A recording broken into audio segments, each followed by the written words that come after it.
For going on 2 decades, I've worked with people to help them maximize their retirement. In fact, we here at Theorem have put out dozens of videos to help people achieve their retirement goals. But today, we're changing it all up and we're talking about why you shouldn't retire, even if you can afford it. Hey everybody, I'm Johnathan Rankin, the founder of Theorem Wealth Management. If you're new here, make sure you subscribe to our channel so you don't miss any of our retirement planning videos. And if you've been following us for a while, welcome back. Now, one of my favorite sayings is, just because you can doesn't mean you should. I mean, this applies to so many things in life, whether it's eating a whole pizza or wearing Crocs in public. Now, I'm just gonna apologize to my sister Gloria for that one, but today we are talking about retirement. A lot of people think of retirement as this finish line, like once you hit a certain age or a certain number, it's game over. But is that really the case? Just because you can afford to retire, does that really mean you should retire? So we're gonna dive into 3 reasons why you might wanna think twice before you punch the clock for the last time. First up, reason number 1, you love what you do.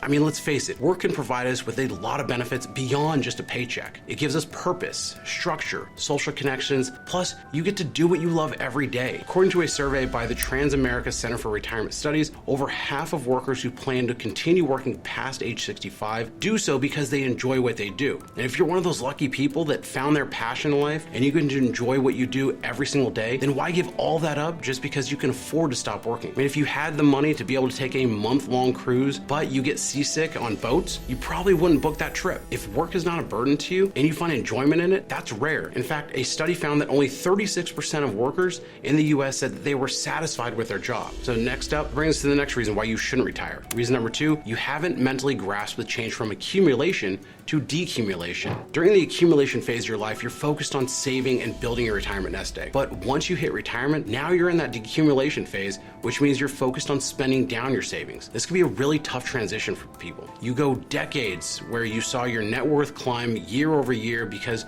you're continuing to contribute and you're saving and you're seeing that growth.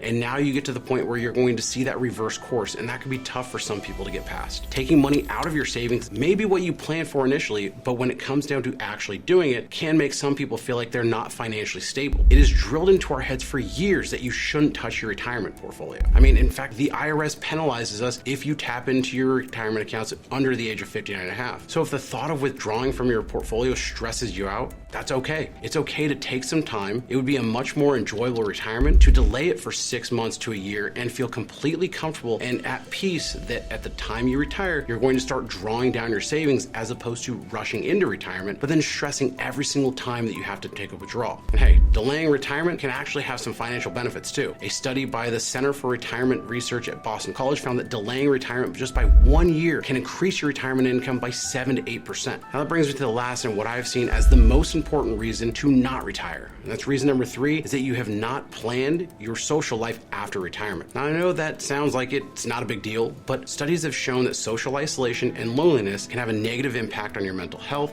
and your physical health. In fact, a study in 2020 found that social isolation and loneliness are as harmful to health as smoking 15 cigarettes a day. So I guess if you're smoking 15 cigarettes a day, this is just stacking on top of that. But that's why it's important to have a plan in place for how you're going to stay connected with friends, family, how you're going to pursue hobbies, and really stay engaged in your community. As great as retirement can be, you may no longer have those daily interactions with coworkers, and even if it's just that head nod while you're passing each other in the hallway, a lot of clients have found that they only keep in touch with a handful of old colleagues, if any, during retirement. This doesn't mean you should never retire, because eventually you're going to have to face it one day. I've seen so many people retire after solely focusing on the financial aspects of retirement, and then they get to retirement and it's this big social shock. Just like you plan for your retirement finances, you want to make sure you have a plan for your social life too. So there you have it. Just because you can afford to retire doesn't mean you should. Whether you love what you do, or you haven't mentally grasped the change from accumulation to decumulation, or you haven't put much thought into your social life after retirement, there are plenty of reasons to delay retirement